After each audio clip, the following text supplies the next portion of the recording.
So Emma, my first question's for you. In my opinion, you're one of our greatest 21st century scream queens. So I was wondering, what is it that keeps Honor. drawing you back to the genre of horror? Oh, what's it like? It's funny. I just, no matter how long I leave or how far I leave, I always come back. I don't know. I've just always gravitated towards like thrillers and horror and even like horror comedy, whether it's like books or articles or movies or TV shows. So when this got sent my way, just from the title, I was like, ugh, I hate that I already love it just from hearing the title Abandoned. Like it just, I don't know, it was such a great title. And I loved it because it really took this kind of story that we've all heard about the family that moves into the house and weird things start happening. But I feel like it's done like in such a modern, fresh way. And it feels like nostalgic yet millennial. And I really loved the script and I loved how Spencer brought it to life. So I couldn't say no. Definitely.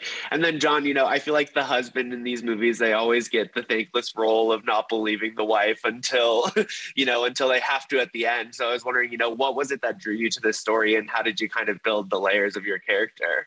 Yeah, I mean, I think it was just that. I loved the way that, that there's almost like this dialogue happening inside the script, without being too postmodern or aware, where like Spencer had written the character, our writer director Spencer Squire had written the character almost as if he's like being like kind of sucked into that trope unwillingly, like doesn't want to be that disbelieving character that is like, okay, honey, you're crazy, so let me lock the door and take the kid. He really doesn't want to take that route and just become kind of like the secondary villain in the story as someone who's the non-believer. And I thought that was just such an interesting and fresh take on that kind of role, that he's this guy who is trying every single thing in his power to support and believe and trust, sometimes against his better judgment, having to put up with that kind of inner struggle. That was just really interesting to me. I hadn't seen it quite done that way before.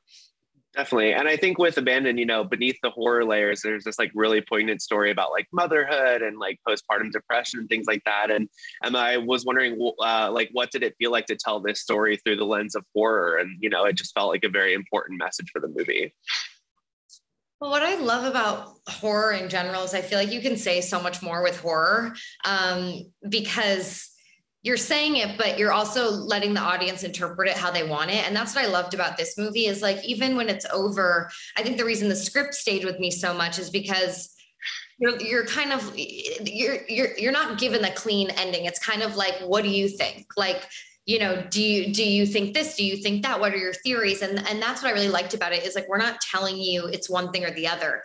And I love that with all horror, I feel like is meant to be kind of like thought provoking and, everything has a double, if not triple meaning. And that to me is what makes the genre so fun and what makes me always want to go back to it. Definitely. Awesome. Well, that's all I've got for you guys today. Thank you so much for your time. Loved the movie. It was good talking to you guys. Thank you so much.